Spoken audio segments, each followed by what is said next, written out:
사사기, 룻기, 사무엘 상까지 이렇게 진행될 예정입니다. 사무엘 상이 31장, 그리고 사사기가 21장, 그리고 감사한 거는 룻기가 이 넉 장밖에 없어서 굉장히 감사하다는 건데, 그래도 그때그때 아마 읽는 시간들을 놓치시면 아마 따라오기가 굉장히 버거울 것 같습니다. 그래서 오늘 강의 끝나고 다음 주 이 시간 전까지는 여러분들이 사무엘 상까지 읽으시면 될 것 같습니다. 오늘 강의는 이상범 목사님처럼 제가 쓸 수는 없어서 저는 PPT로 해가지고 같이 강의를 공유하도록 하겠습니다. 잠시만요.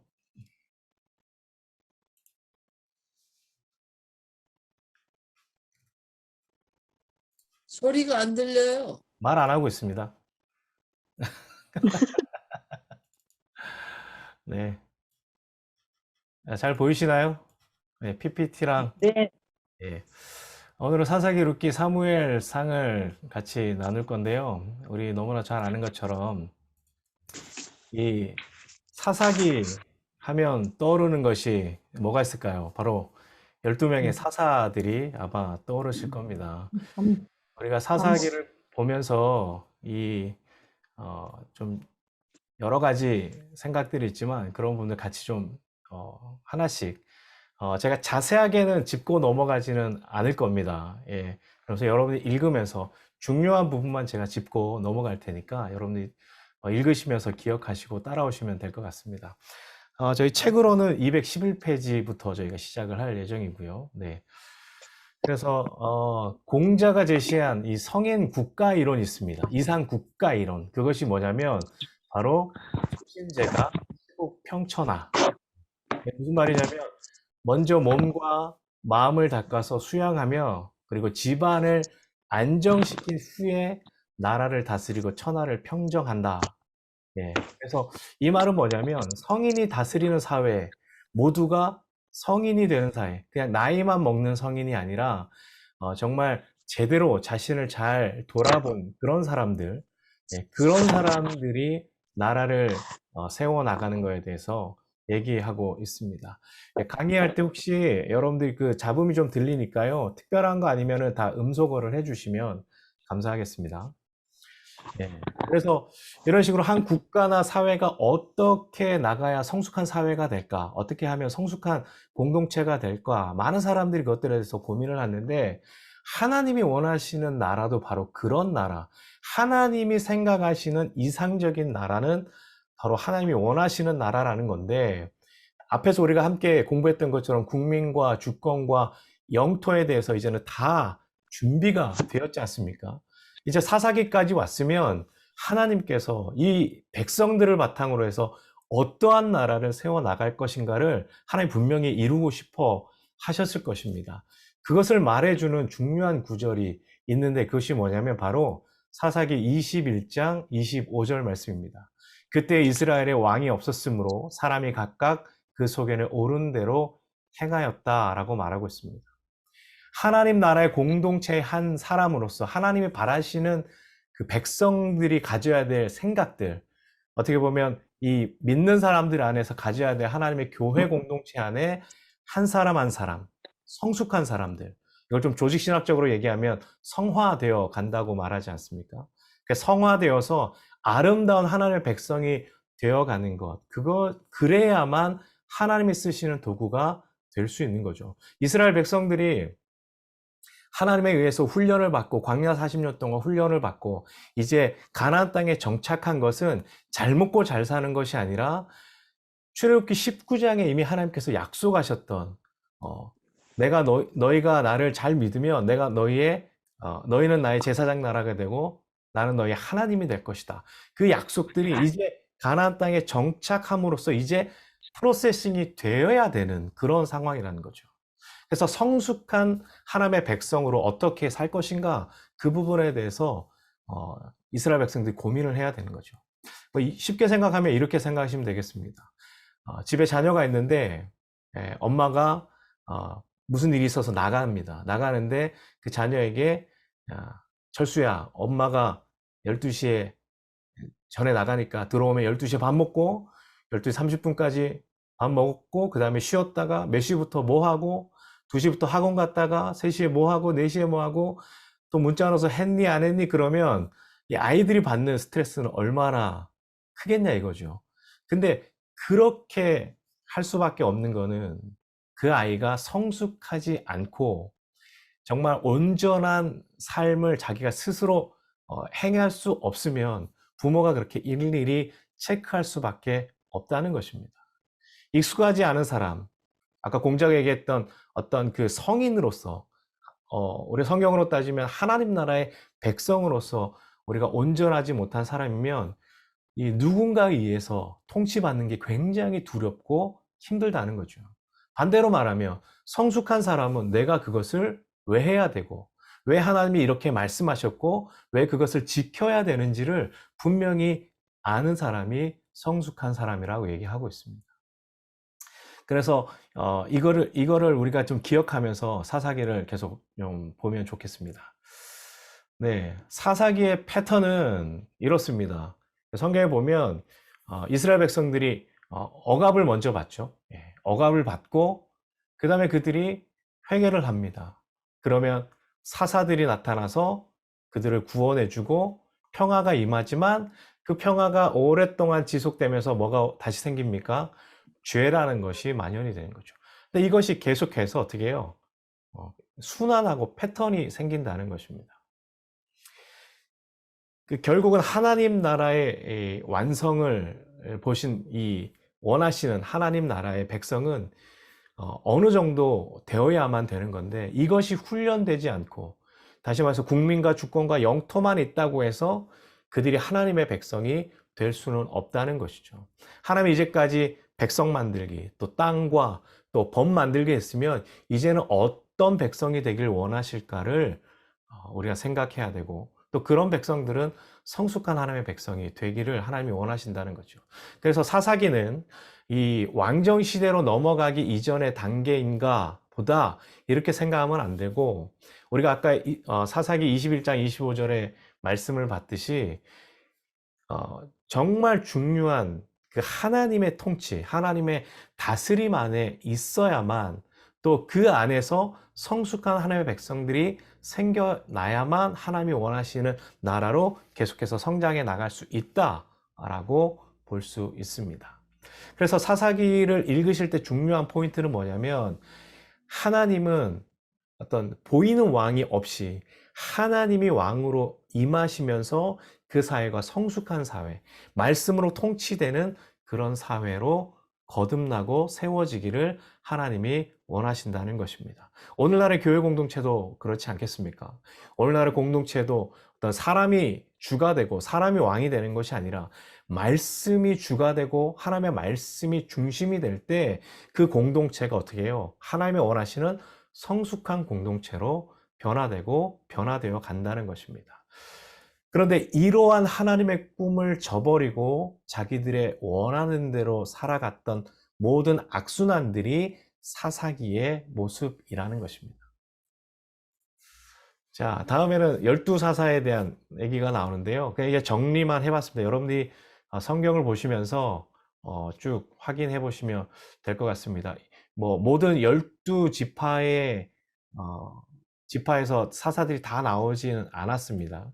예, 대체로 보면 에브라임과 유다 쪽, 예, 여기서 좀 많이 나오고 므낫세에서 많이 나왔는데, 그래서 여러분들 이 사사기, 이 사사들이 나오는, 예, 그래서 3장부터 이 16장까지, 삼손까지 여러분들이 쭉 보시면서 읽어 나가시면 좋을 것 같습니다. 이 사사라는 뜻은 히브리어로 샤페트라는 뜻이에요.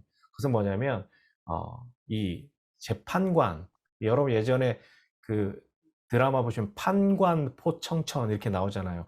작두를 데려가라 그러는데 거기서 말하는 이 판관이 바로 샤페트, 사사라는 뜻입니다. 그래서 여러분 이렇게 3장부터 16장까지 쭉 읽으면서 어떤 일이 있었고, 그래서 여기 뭐 구체적으로 보면 압제를 당한 이런 연수들이 뭐 8년, 18년, 20년, 뭐 40년까지 이렇게 나오는데 그들이 구원받고 평안을 누린 시간이 오히려 어떻습니까? 더 많죠.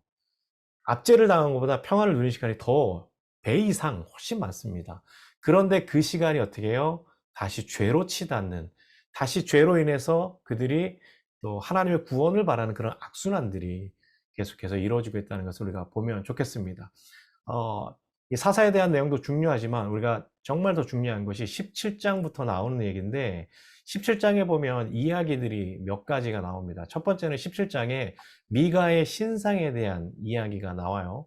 미가의 신상, 그리고 그 이후에 보면은 18장의 단지파의 이동, 그죠? 그리고 19장에 이 레위 이 사람의 어떤 그 기본 사건, 이런 것이 나옵니다.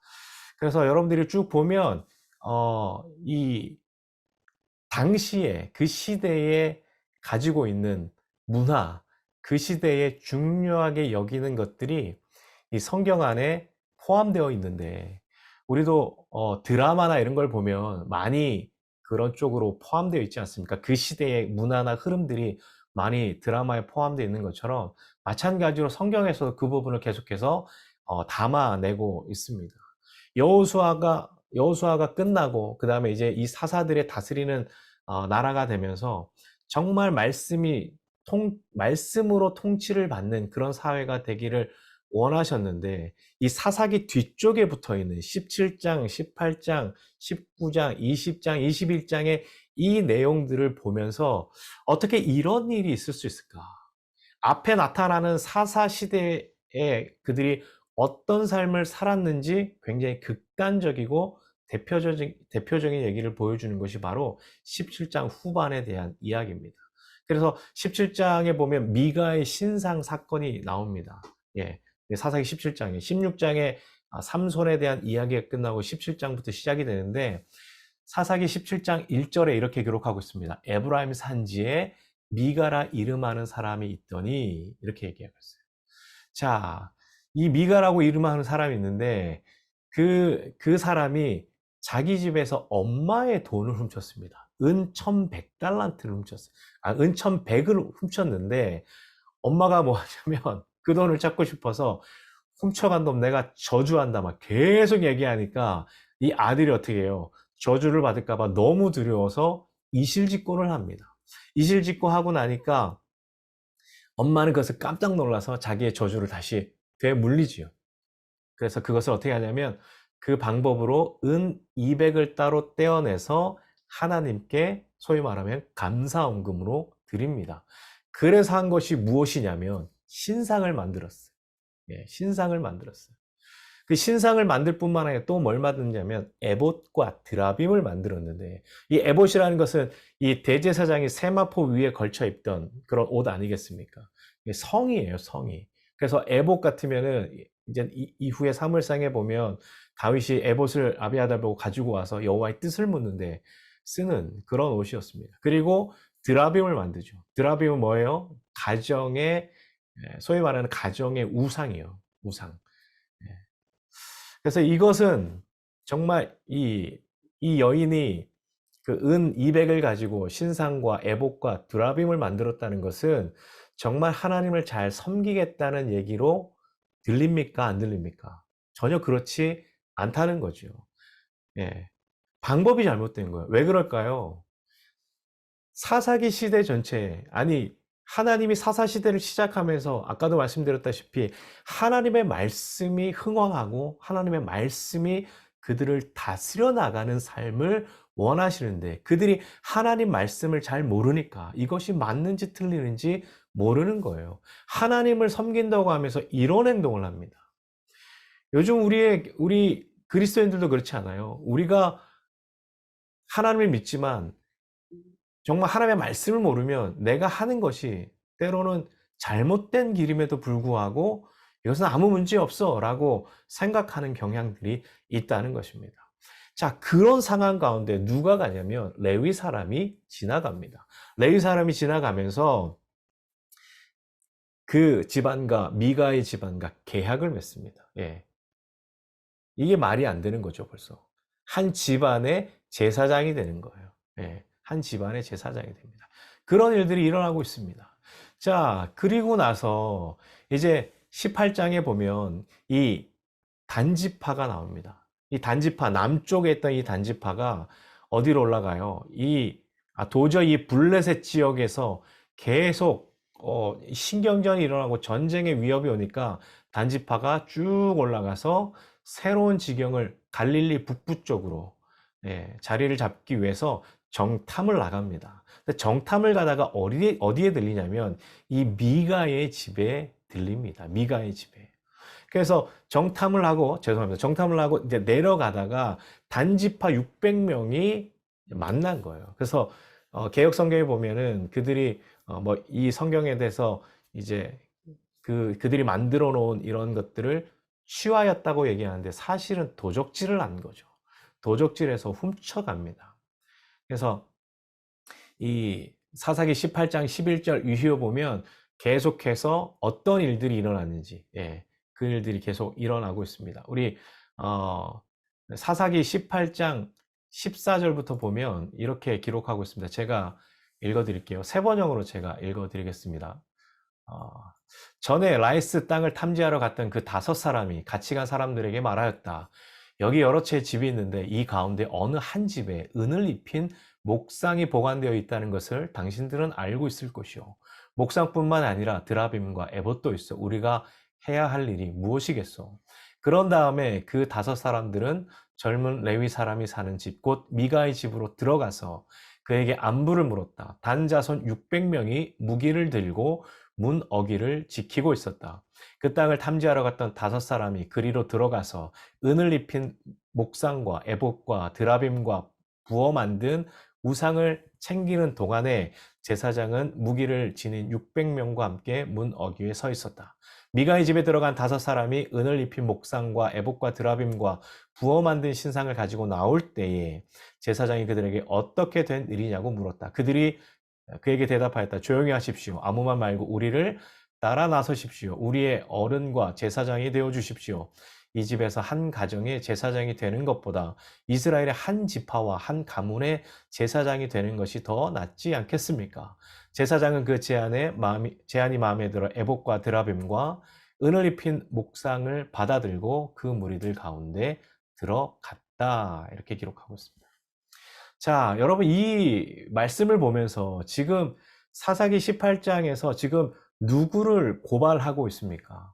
이 미가의 이 신상 사건을 통해서 사사시대에 굉장히 혼탁해진 하나님 없이 살아가는 그들의 삶의 모습들에 대해서 이 사사기 저자는 계속해서 고발하고 있습니다.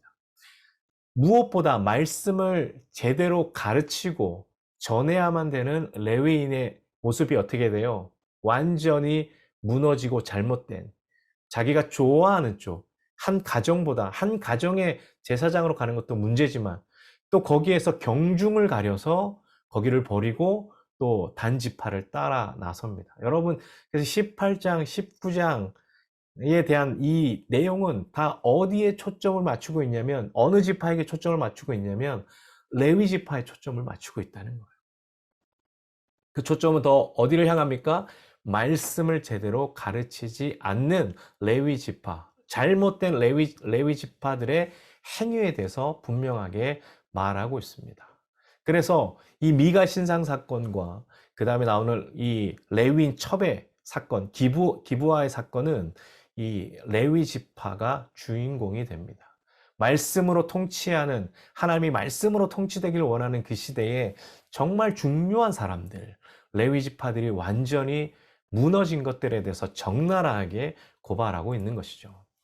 그래서 19장으로 가면 이제 레위인의 첩 사건이 나오는데, 자, 일단 19장의 제목도 의아심이 들죠. 레위인이 첩이 있다. 여전히 주인공은 레위 지파예요. 자, 레위의 첩이 자기 집으로 여차여차해서 도망갔는데 그 첩이 도망간 베들레헴으로 이 레위인이 찾아갔습니다. 여러분이 너무 잘 아는 것처럼 찾아가다가 어디든 이제 기브아에서 머물게 되는데 거기에서 남자들이 와서 소돔과 고모라와 같은 그러니까 남자와 남자가 성적인 관계를 해도 전혀 이상하지 않는 시대상이 되어버린 것이 19장의 상황입니다. 이것이 가나안 문화의 상징이죠. 예. 그래서 여전히 여기에도 뭐 가나안 땅은 이 바알과 아세라가 그들의 문화가 있었기 때문에 성적으로 타락할 수밖에 없었던 것이죠.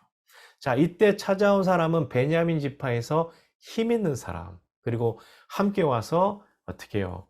그 노인에게 레위인을 내어놓으라 그렇게 얘기하다가 레위인이 자기 대신 첩을 내놓죠. 근데 그 첩이 밤새도록 윤관을 당하고 집 앞에 와서 죽습니다. 이것을 보고 레위인이 어떻게 해요?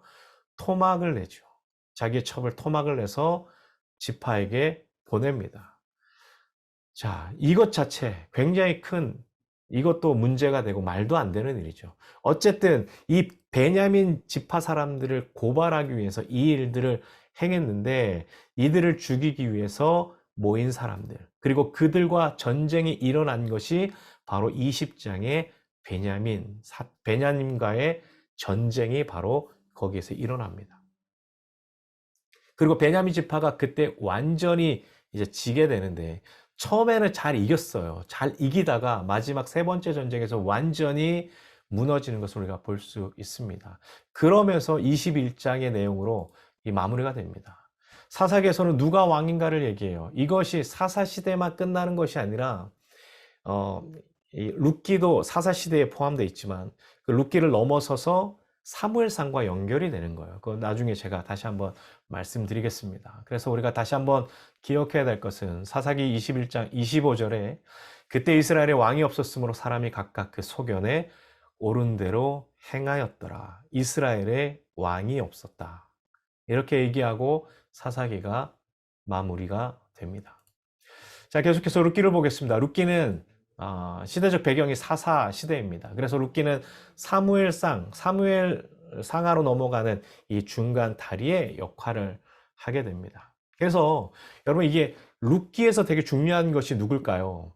바로 다윗이죠. 예, 다윗이 어떻게 태어나는가를 보여주는 것이 룻기입니다. 그런데 자, 룻기는 어떤 이 사사 시대의 흐름과 동떨어진 곳에 일어난 일이 아니라는 거예요.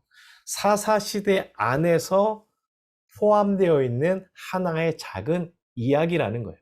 다시 말하면, 결론적으로 얘기하면, 이 다윗은 이 사사 시대가 완전히 무너져가는 그런 원줄기에서 태어난 것이 아니라는 거예요.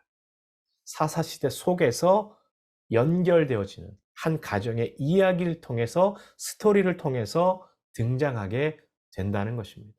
네.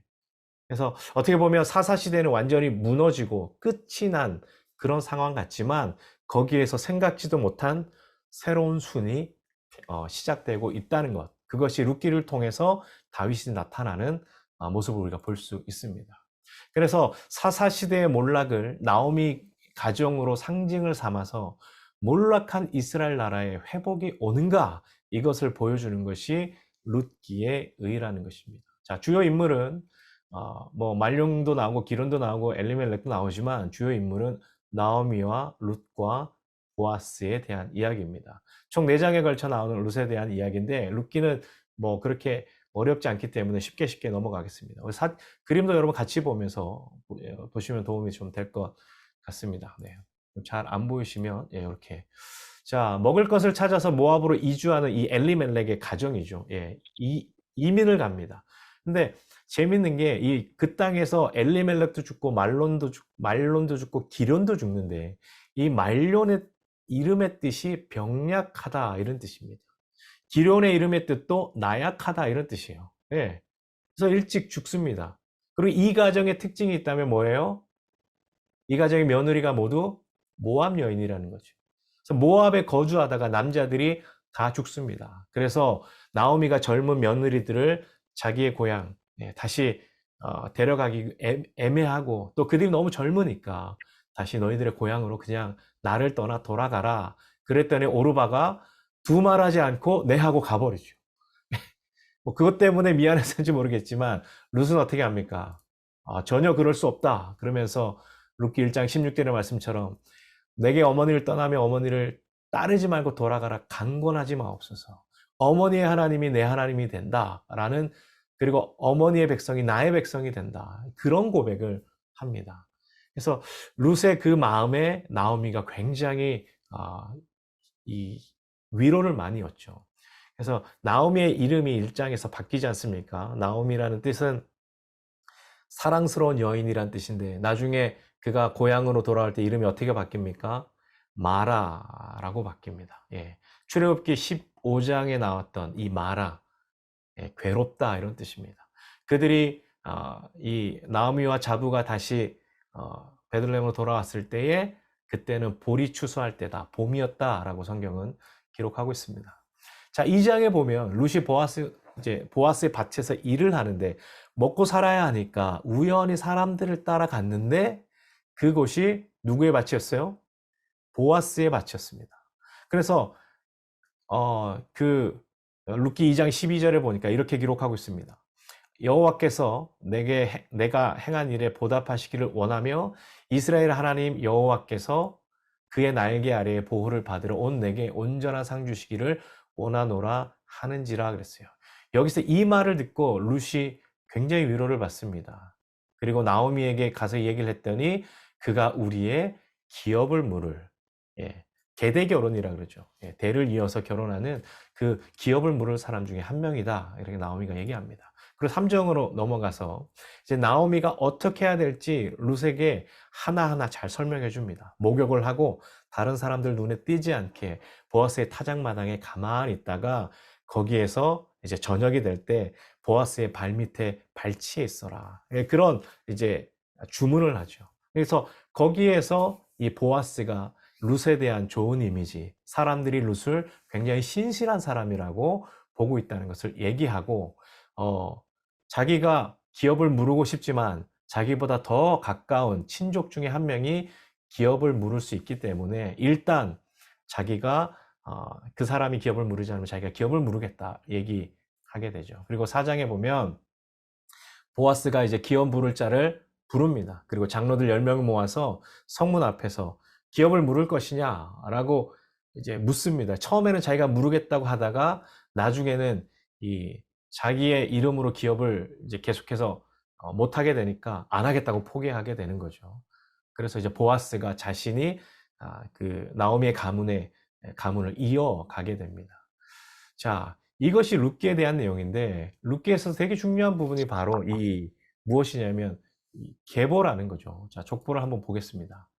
자, 족보가 이렇게 연결이 돼요. 자, 그 정탐꾼을 갔던 여리고성의 정탐을 갔던 이 살몬이 나중에 기생 라합과 결혼을 합니다. 그리고 태어난 사람이 누구예요? 보아스예요. 그리고 기업을 물어서 룻과 결혼을 하게 됩니다. 그리고 거기에서 누가 태어나요? 오벳이 태어나고 이새가 태어나고 다윗이 태어납니다. 물론 그 위로 더 올라가면 이 그 12지파 중에 유다와 다말이 결혼해서 베레스와 또 헤스론, 람, 암미나답, 나손, 그리고 살몬, 이렇게 연결되어서 결국 쭉쭉쭉 내려와서 다윗의 시대까지 다윗이 태어나는 것. 그래서 룻기가 얘기하는 것은 바로 이것을 얘기하고 싶은 거예요.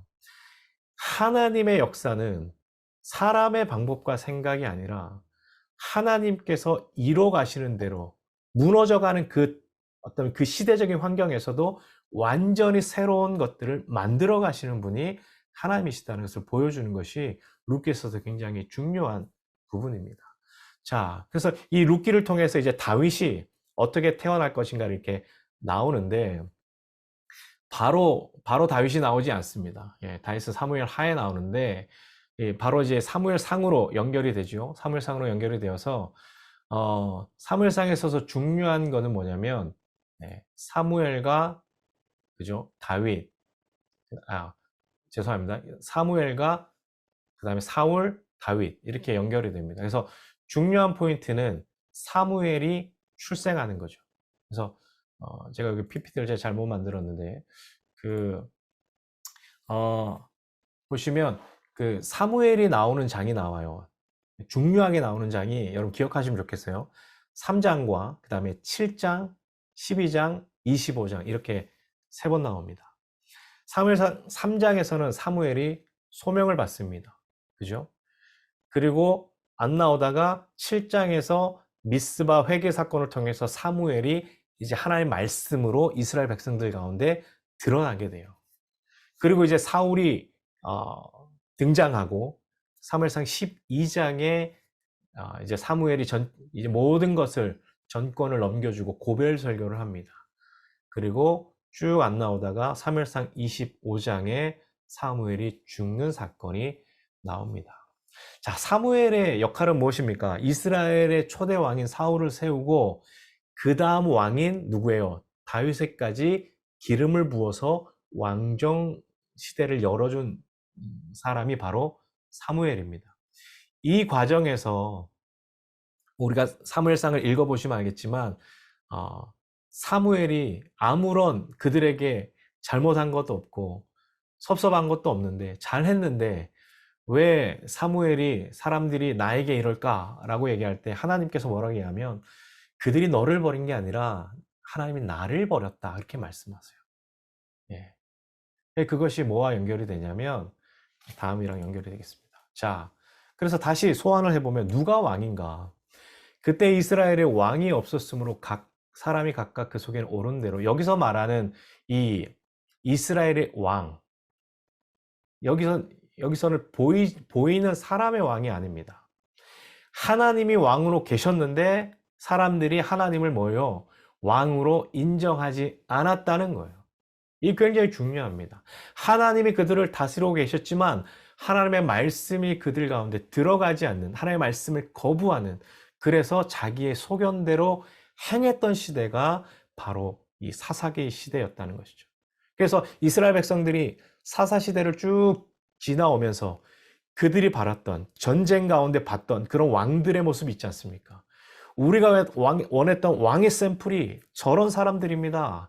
열방의 왕들처럼 우리를 이끌어주는 사람이 우리에겐 필요합니다. 그런 사람을 구한 거죠. 보이지 않는 하나님, 왕이신 하나님을 버려버린 것입니다. 그들의 문제였던 것이죠. 자, 그런데 여기서 우리가 짚고 넘어갈 것이 있습니다. 자, 베냐민 지파가 어떤 지파인가? 아까 사사기 20장에 보면 어떻게 돼요? 처음에 11지파에서 4만 명이 죽습니다. 그리고 나중에 이제 마지막 전쟁에서 베냐민 지파가 겨우 600명이 살아남아요. 그래서 12지파 중에 가장 작은 지파가 어느 지파예요? 베냐민 지파죠. 베냐민 지파를 회복시키기 위해서 이스라엘 백성들이 뭘 했냐면 다른 지파들이 길앗 야베스를 쳐서 400명의 여자들을 데리고 옵니다. 그리고 실로에 있는 하나님의 성소가 있는 그 실로에서 이 여호와의 절기 때 춤추는 여자 200명을 데리고 와서 그들과 결혼시켜서 어떻게든 그 600명밖에 남지 않는 그 지파를 살리기 위해서 그런 일들을 합니다. 그래서 굉장히 베냐민 지파가 어떻게 해요? 가장 작은 지파예요. 그런데 사울이 어느 지파에서 나옵니까, 여러분? 베냐민 지파에서 나오죠. 베냐민 지파에 나와요. 그런데 이왕 나올 거면 좀 에브라임 같이 등치가 크고 좀 공신력도 있고 좀 그런 지파에서 나오면 좀 보기 좋지 않겠습니까? 근데 그렇게 되면은 이 권력상의 문제가 있지 않을까? 여러분 우리 뭐 세계적으로 유엔 사무총장도 미국에서 하지 않지 않습니까? 예, 그냥 정말 이렇게 약소국에서 유엔 사무총장이 나오는 것이 바로 그런 부분이에요. 일단 베냐민이 굉장히 약하니까 그런 부분에 대해서 이것을 이제 세워서 왕을 세워 나가게 되는 것입니다. 자, 그래서 그 다음을 보면 자, 이 사무엘상 9장부터 이제 사울 이야기가 나옵니다. 사울 이야기가 나오는데 사울 아버지가 기스가 굉장히 유력한 사람이었다 이렇게 기록하고 있어요. 사무엘상 9장 1절에 보면 이것은 뭐냐면 유력하다는 것은 물질이 많았다 이렇게 보시면 되겠습니다. 재물이 많았다는 거예요. 그러니까 거기에서 사울이 태어났어요. 그렇다면 일단은 금수저로 먹고 들어갑니다. 그리고 거기에서 끝나느냐? 그렇지 않다는 거예요. 완전히 막 몰빵을 해요. 키도 굉장히 사람 머리 하나 이상으로 크고 준수하고 멋있게 생겼다. 예, 이렇게 소개하고 있습니다. 한마디로 말하면 요즘 말로 하면 엄친아죠. 엄친아. 엄마 친구 아들이에요. 예, 굉장히 대단한 가진 것도 있고 아주 뛰어난 사람을 얘기하는 거죠. 신체적으로 능력이 뛰어났다는 것을 말합니다. 그런데 이 사무엘상 9장에 보면 뜬금없이 암나귀 몇 마리가 탈출합니다. 몇 마리가 탈출해요. 그리고 기스는 그 암나귀를 찾으러 사환 하나를 붙여서 사울에게 보냅니다. 어느 신학자가 이렇게 조사해 보니까 그 두 사람이 암나귀를 찾기 위해서 다녔던 거리가 거의 한 40km 정도. 예. 그래서 이제 나귀를 찾으러 떠나갑니다. 예. 근데 이놈의 암나귀들이 예, 순나귀보다 좀 비싸잖아요. 그죠? 새끼도 낳고 고분고분하니까 어떻게든 찾으러 가야 되는데 아무리 찾아봐도 없어요. 그래서 사무엘상 9장 4절을 보면 반복되는 단어가 있는데 뭐냐면 찾지 못하고 없었고 찾지 못했다. 예, 공통점은 뭐예요? 아무리 찾아봐도 없다는 거예요. 예. 그런데 거기에 하나님의 경륜이 숨어 있었습니다. 자, 그래서 이 사울이 아버지가 걱정이 될까봐 돌아가자 그렇게 얘기합니다. 그런데 같이 갔던 사환이 이 이 경영학에서 보면 매몰 비용이라는 게 있는데 지금까지 투자한 게 아까워서라도 못 돌아가겠다 이거예요. 그러니까 그 말이 뭐냐면 여기 라마 근처에 이 지역 근처에 좋은 선견자가 있으니 그랬어요. 선견자라 그래요. 선지자는 나중에 쓰는데 선견자가 있으니 그에게 가서 암나귀가 어디 있는지 한번 물어봅시다. 이렇게 얘기해요. 또 사울은 또 좋다고 따라갑니다. 자, 역사의 주권은 하나님의 손에 있습니다. 어떠한 일이 일어날지 모르지만 어쨌든 하나님께서는 그 모든 것들을 준비하고 또 사무엘에게 사울이 갈 것을 미리 얘기하고 있습니다. 자, 그러니까 이 일어난 일들이 암나귀들 일단 탈출하는 것도 뭐 말도 안 되는 일이었고 그들을 찾는 것도 쉽지 않은 일이고 그 근처에 가서 사무엘을 만나는 것, 이 모든 것이 뭐예요? 하나님이 계획하신 경륜 안에 있다는 거죠. 그래서 뭐 민수기 22장에 보면 하나님께서 나귀를 통해서 말도 하게 하는데 이 암나귀도 혼자 나가면 위험하니까 몇 마리씩 이렇게 붙여가지고 야 바람 좀 쐬고 와. 내가 좀 일을 할 때까지 좀 바람 쐬고 와. 그리고 나중에 때가 됐다 그러면 다시 집으로 돌아가. 그렇게 얘기하지 않습니까? 그래서 결국은 나중에 가면 거기에서 이제 사무엘을 만나게 됩니다. 자, 그 내용을 여러분들이 쭉 읽어보시면 되겠습니다. 그래서 이 왕으로서의 사울에 대한 이야기가 9장과 10장, 11장, 13장, 14장 이렇게 쭉 나옵니다. 그래서 예, 뭐 내가 왕이 될 상인가 이렇게 얘기하죠. 예, 이미 사울은 왕이 됐는데 별로 그렇게 초반에는 힘을 쓰지 못합니다. 어떻게 본격적인 왕이 됐냐면 기름 부음을 받고도 그는 이 소를 몰고 밭일을 했던 그런 사람이에요. 근데 이 사무엘상 11장에 이 암몬 왕 나하스가 와서 길르앗 야베스 사람들에게 이제 그들을 이제 치려고 할 때 길르앗 야베스 장로들이 뭐라고 얘기합니까? 우리 화친을 맺읍시다. 우리가 조공을 줄 테니까 좀 화친을 맺읍시다. 이렇게 했더니 이 나하스가 뭐라고 얘기합니까? 좋아. 너네 길르앗 야베스 사람들 오른쪽 눈을 다 빼면 내가 너희와 조약 맺어줄게. 이렇게 얘기하는 거예요. 그랬더니 말이 안 되잖아요. 뭐 역사가 요세푸스가 이걸 가지고 이렇게 해석을 하는데 오른쪽 눈을 옛날에 전쟁을 할 때는 왼쪽에 방패를 많이 들으니까 왼쪽에 방패를 들면 왼쪽 눈까지는 가릴 수 있어요. 그러니까 볼 때 싸울 때는 오른쪽 눈으로 싸워야 되는데 오른쪽 눈을 빼면 전쟁을 할 수 없는 거예요. 그러니까 이 나하스가 오른쪽 눈을 빼라고 얘기한 거는 절대로 그들이 어떤 군사적인 모의를 하지 못하고 전쟁을 못하도록 하는 것이고 또 하나는 눈 하나만 있어도 충분히 그들이 농사를 지어서 조공을 바칠 수 있기 때문에 그렇게 했다라고 역사가 요세푸스가 얘기한 것이 있습니다. 어쨌든 그래서 장로들이 일주일의 말미를 주십시오. 그래서 내 일주일 줄 테니까 어떻게든 해봐. 그래서 전령을 띄웁니다. 모든 지파에 전령을 띄우는데 그 전령에 대한 이야기를 이 사울 왕이 직접 들은 것도 아니죠. 예. 밭일하고 딱 돌아오는데 사람들이 웅성웅성하는 얘기 들어보니까 세상에 암몬 나하스가 길랏 야벳 사람들에게 이렇게 했대. 그렇게 하니까 어떻게 해요? 완전히 막 화가 난 거예요. 여호와의 영이 감동이 되어서 바로 밭일하고 쉬어야 되는 소를 어떻게 해요? 그냥 잡아버린 거죠. 두 마리 바로 잡아가지고 각을 떠가지고 이스라엘 지파 가운데 다 보냅니다. 내일 이맘때까지 오지 않으면 내가 이 소처럼 너희들 다 각을 뜨겠다. 그랬더니 어떻게 해요? 사람들이 두려워했다는 건데 그것은 사울을 두려워한 것이 아니라 하나님을 두려워하는.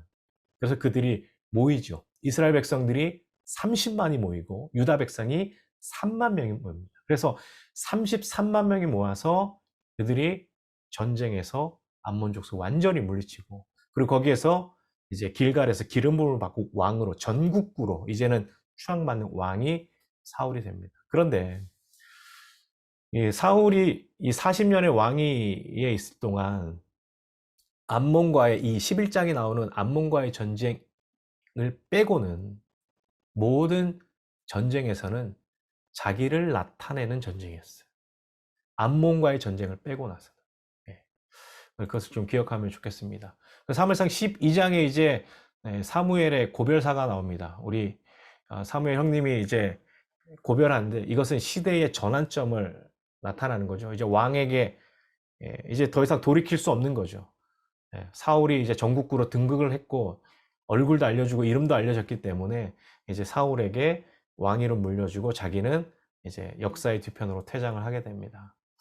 근데 사무엘이 자기의 잘못한 것이 있는지 없는지 그 고별사에서 얘기합니다. 그래서 그렇게 쭉 얘기하면서 이제 12장 17절 18절 이렇게 얘기하죠. 지금은 밀을 세 번역입니다. 밀을 거두어 드리는 때가 아닙니까? 그렇더라도 내가 주님께 아뢰면 주님께서 천둥을 일으키시고 비를 내리실 것입니다. 그러면 왕을 요구한 것이 주님께서 보시기에 얼마나 큰 죄악이었는지를 밝히 알게 될 것입니다. 사무엘이 주님께 아뢰니 바로 그날로 주님께서 천둥을 보내시고 비를 내리셨다. 온 백성이 주님과 사무엘을 매우 두려워하였다. 여기 요 앞전에 보면 사람들에게 사무엘이 묻습니다. 내가 누구 소를 빼앗았느냐? 누구 나귀를 내가 빼앗았느냐? 이 5가지 항목들을 다 얘기해요. 근데 사람들이 그렇지 않았다. 당신은 절대 그런 사람이 아니다. 라고 얘기해요.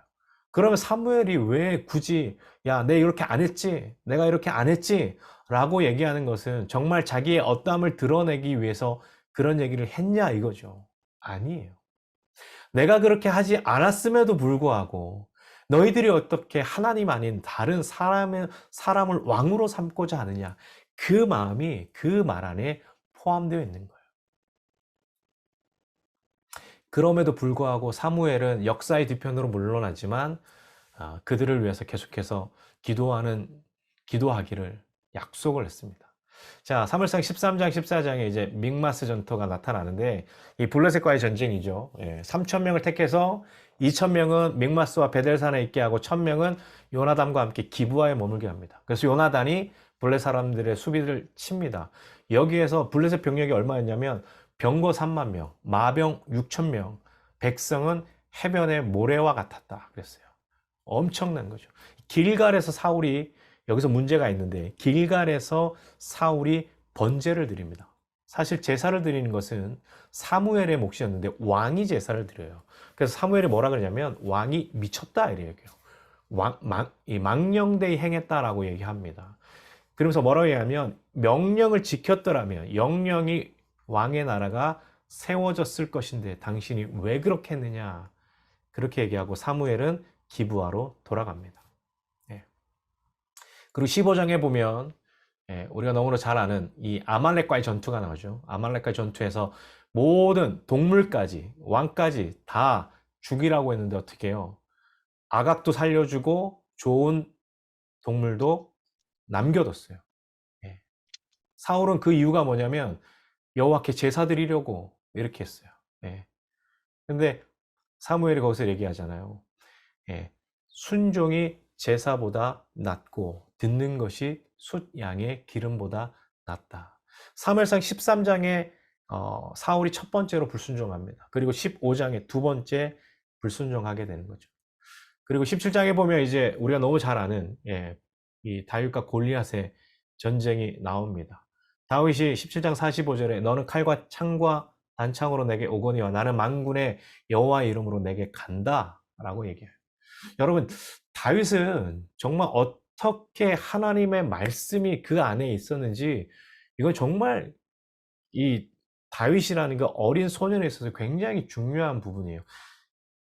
그 사사시대, 완전히 하나님의 말씀이 무너지고 하나님의 뜻대로 살려고 하는 그런 분위기조차 없었던 그 시대에 다윗이 어린 나이에 이런 하나님의 말씀을 깊이 묵상하고 하나님에 대한 고백을 할 수 있었다는 거, 이것은 굉장히 대단한 일입니다. 그리고 뭐라고 얘기하면 17장 47절에 여호와의 구원은 칼과 창에 있지 않다라고 분명하게 얘기합니다. 그리고 골리앗을 무너뜨리죠. 그랬더니 사울의 군장인 아브넬에게 사울이 묻습니다. 저 소녀는 누구냐? 그때 아브넬이 얘기하죠. 이새의 아들입니다. 이제 여기서부터 이제 다윗이 이제 역사 가운데 나타나기 시작합니다. 자, 18장, 19장, 20장은 다윗과 요나단, 또 다윗이 라마로 피신하는 것, 에셀바에 대한 내용이 나옵니다. 예, 이 그림은 이제 사울이 하프를 타고 있는데, 다윗이 하프를 타고 있는데 사울이 창으로 해서 다윗을 벽에 이렇게 막 박으려고 창을 던지죠. 그래서 피해서 도망갑니다. 그래서 20장에 보면 에셀바위 이제 언약이 나오는데, 이 화살 3개를 가지고 이제 약속을 합니다. 예, 그 사환, 어린아이 하나 시켜서, 예, 살이 내 이편에 있다 가져와라 그러면 평안하다는 뜻이지만, 살이 내 앞에 있다 그렇게 얘기하면 너의 길을 가라 이렇게 얘기해요. 예. 그래서 여기서 이제 그런 얘기 하지 않습니까? 나와 사망의 사이는 한 걸음뿐이다 이렇게 얘기하고, 다윗이 요나단과 분명하게 이 20장 42절에 그렇게 얘기합니다. 여호와께서 영원히 나와 너 사이에 계시고 내 자손과 내 자손 사이에 계시리라 그랬어요. 그래서 나중에 이 요나단의 자손을 이 다윗이 거둬주는 역사가 있습니다.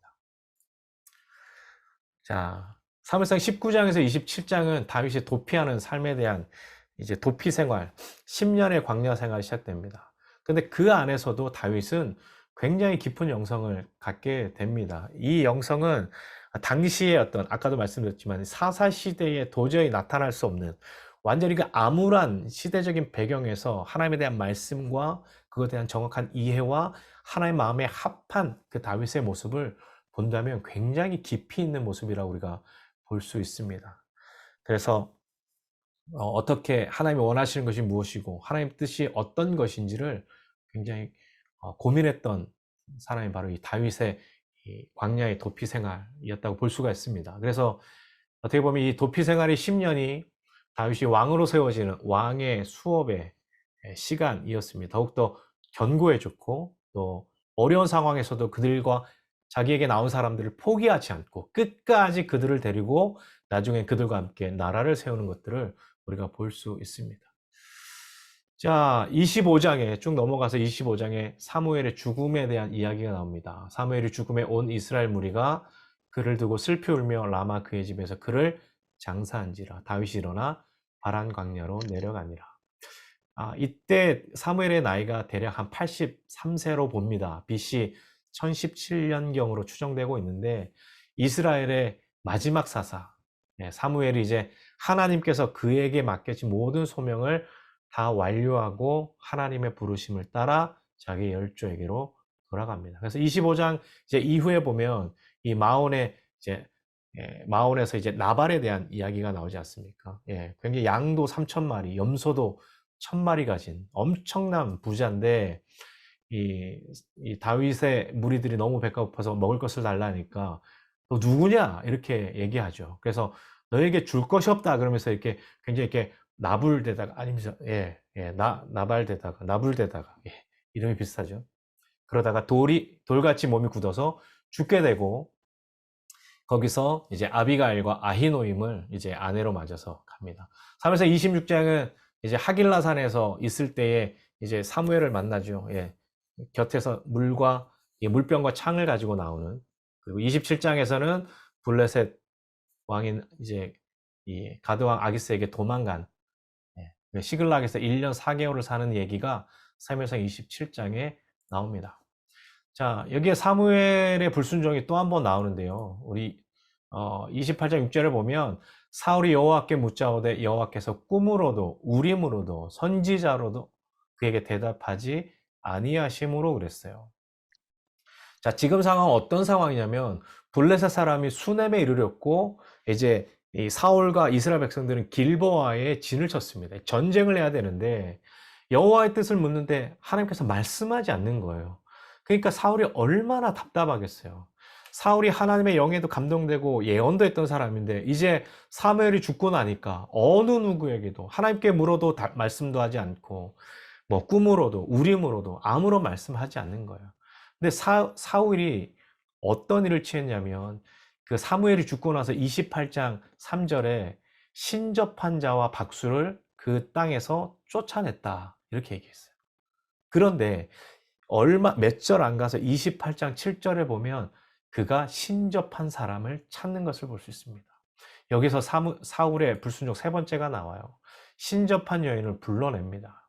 너무 걱정이 된 거죠. 그래서 누구를 불러내요? 사무엘을 불러냅니다. 예. 그래서 사무엘이 굉장히 막 짜증내면서 거기 나오죠. 그래서 이 28장 19절에 사무엘이 사울에게 뭐라고 얘기하냐면 내일 너와 너의 아들이 나와 함께 있으리라 이렇게 얘기해요. 마치 그 예수님이 십자가에 있는 강도에게 말씀하신 것처럼 사무엘이 내일 이맘때쯤 너와 네 아들이 나와 함께 뭐예요? 죽는다는 얘기예요. 예. 그 얘기를 하고 사라지죠. 그리고 마지막 사무엘상 31장에 보면 사울이 죽습니다. 길보아산 전투에서 그의 아들들 요나단, 아비나답, 말기수아 모두 다 죽고 활에 맞아서 사울은 중상을 입고 있을 때에 자기 칼에 엎드려져서 죽습니다. 그런 사울을 어떻게 해요? 이 벳산 성벽에다 갖다 못 박잖아요. 그죠? 블레 사람들이. 근데 길르앗 야베스 사람들이 밤에 가서 사울의 시체를 가지고 와서 야베스에서 장사 지내고 그들이 7일 동안 금식했습니다. 왜 길르앗 야베스 사람들이 그랬을까요? 이전에 암몬 왕 나하스가 쳐들어왔을 때에 사울이 자기를 구해준 그 은혜를 기억하고 길르앗 야베스 사람들이 그렇게 했다는 거예요. 자, 여기까지가 사무엘 상까지의 내용입니다. 이 구약이 이제 사사기부터 재미있어지는 게 뭐냐면 이제 이 부분이 이제 이야기들이 많이 있기 때문에 이 부분이 좀 되게 재미있어요. 그래서 여러분들 읽으실 때 이거 어떻게 읽지? 이렇게 생각하지 마시고 지금부터 이렇게 이야기 속으로 쭉 들어가시면 아마 큰 도전과 또 거기에서 또 하나님 주시는 나에게 주시는 그런 말씀들을 발견할 수 있지 않을까. 그래서 다음 시간까지는 제가 좀 빨리 한다고 했는데 그래도 50분이 넘었네요. 다음 시간까지 사무엘상까지 읽으시면 되겠습니다. 네, 그렇게 하시면 될 것 같고 다른 질문 없으시면 질문은 우리 교구 목사님들께 해주시고 질문 없으시면 제가 기도하고 마치도록 하겠습니다. 하나님 아버지 감사합니다. 하나님께서 이스라엘 백성들에게 원하신 것은 말씀으로 그들이 살아가는 정말 하나님의 백성으로의 삶이었는데 그들이 말씀을 멀리하고 하나님을 멀리함으로 자기의 뜻과 자기의 소견에 옳은 대로 행했던 그 사사시대를 우리에게 보여주시고 또 그 가운데서도 무너져가고 몰락해지는 그 시대적인 상황에서 다윗이라는 하나님의 사람을 준비시켜 주시는 그 시간들을 볼 수 있도록 해주시니 감사합니다. 우리의 공동체와 우리의 개인과 우리의 삶의 지경에서 우리가 다윗처럼 하나님의 뜻에 합당하고 또 하나님의 마음에 합한 자로 살기 위해서 준비되어지고 훈련되어지는 우리 모든 성도님들 될 수 있도록 인도하여 주옵소서. 날마다 우리와 함께 하심으로 인해서 우리가 주의 말씀으로 충만하고 변화받고 또 삶의 영역들 가운데 그 말씀을 적용하며 실천하며 살아가는 저희 모든 성도님들 될 수 있도록 인도하여 주옵소서. 감사하며 예수님의 이름으로 기도합니다. 아멘.